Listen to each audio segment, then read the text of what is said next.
crafters. My name is Julie Creek. My husband Tom and I own Creek Bank Creations. We are a paper arts company located in Perrysville, Indiana.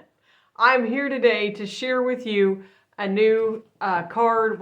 I'm going to teach you how to start with a circle die, add our step 4 die, and make this creative rockin' card.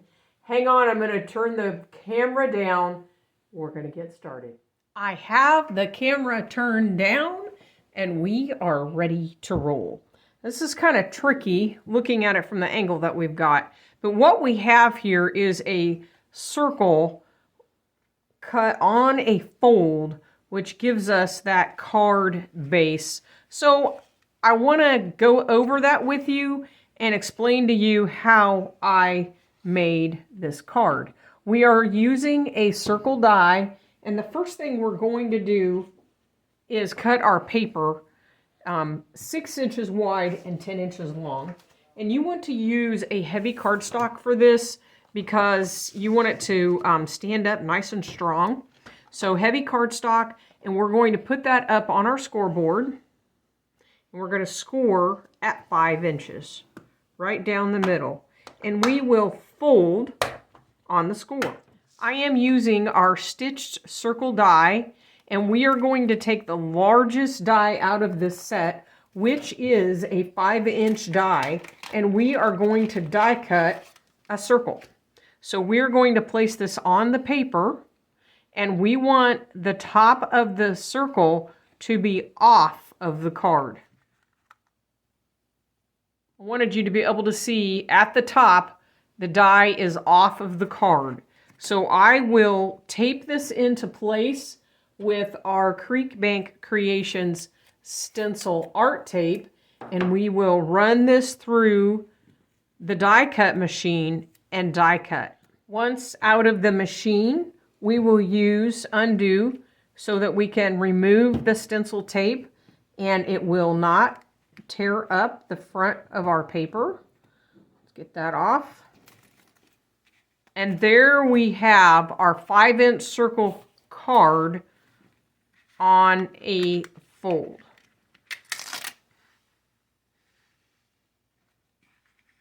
Now we are going to take the step 4 die, and we are going to set that die on top of our circle.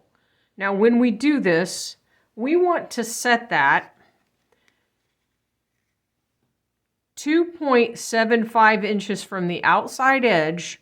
So line it up straight, and we want to be 2.75 inches from the left side over here and 1.75 inches from the bottom edge. Whenever I have a card that I make that requires a measurement, I always make a jig, and then I store that jig with my die. So when I get it out, I remember, oh yes, I made that circle card, and I already know where the measurements are. So I've already prepared this for my card. I'm going to set it on here. Now the one thing you need to watch is, I need to straighten this up. This needs to be straight across the top when you put this on, and make sure you're there right at the top, because you need to make sure when you adhere the step 4 die that you have enough fold there that the card doesn't totally fall apart. So I've got a little bit more than 1/4 of an inch there, which is really good. If I thought this space was too small, then I could easily just ever so slightly move it over. I'm satisfied with it. I'm going to realign because I'm not sure that I didn't move something. So there we go. And then I'm going to use my grid also over here to make sure that I'm in a straight line when I tape this down. Because if we cut crooked, we're going to have a problemo. So we're going to lay that down, use our art stencil tape to adhere that, and then we will run that through the die cut machine. Now when you run it through your die cut machine, you're going to take your platform and lay it on there and run it through long ways. When we take that out of the die cut machine, we're going to put our Undu on it and pull that up, and we do not want to tear the paper on the inside of the die line or the outside of the die line. We're going to move that off. There's our die, and what you'll see is that you have this cut, and that's why this space at the top was really important. If you get that too small, you have a problem later.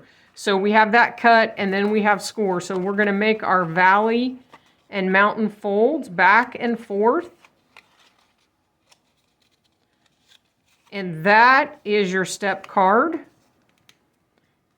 Except for you have this weirdness over here. So we are going to take our scissors and trim that off so that we have our circle card. Now the question becomes, what do you do about the pattern paper that goes on the front of this card? And I'm going to show you how to deal with that problem. You will want to choose the pattern paper that you're going to put on the front of your card, and then go back and get your 5-inch die out. Set that on the middle of your paper and die cut that 5-inch circle. Now that I have my circle, I'm going to lay it on top of my card exactly the way I want it, and I'm going to hold it in place and turn the whole card over. Then I'm going to take my pencil and trace where that line is.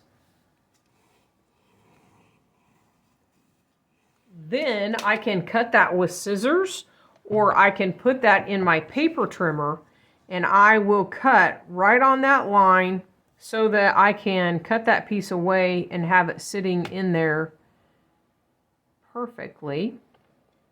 So however you want to do this, I like to use the trimmer because I can put that little wire right on top of the line. It works great for that. And there's my front. So there I have my piece cut out, and now I can use adhesive and stick this on the back, on the front of my card, and I have a card base. Now I can decorate and add things into the steps back here in the back, and I have created a easy to use circle step card. I'm gonna bring back my samples again. I have found that the envelope punch board offers a envelope that you can make for this card, and you start with a 9-inch piece of cardstock. So if you're not familiar with the envelope punch board, you can find that readily available online. We don't offer it in our store because it's available in many places online. So that is how to make the circle step card. I sure appreciate you joining me today. You'll find all the list of products that are available to make this card in the links of the description of this video. Thank you for joining me, and you can find our products at www.creekbankcreations.com.